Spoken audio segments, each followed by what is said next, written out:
Satyabhama Institute of Science and Technology, Chennai. Satyabhama Institute of Science and Technology, Chennai.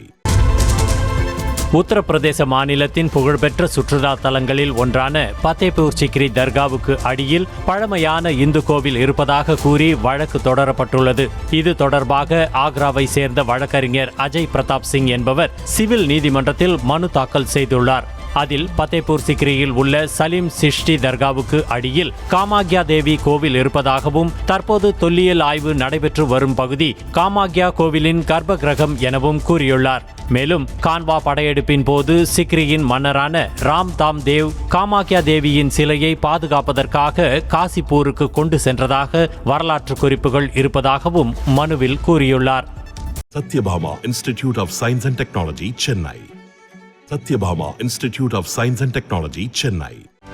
செய்திகளை உடனுக்குடனும் துல்லியமாகவும் தெரிந்து கொள்ள சப்ஸ்கிரைப் பண்ணுங்க.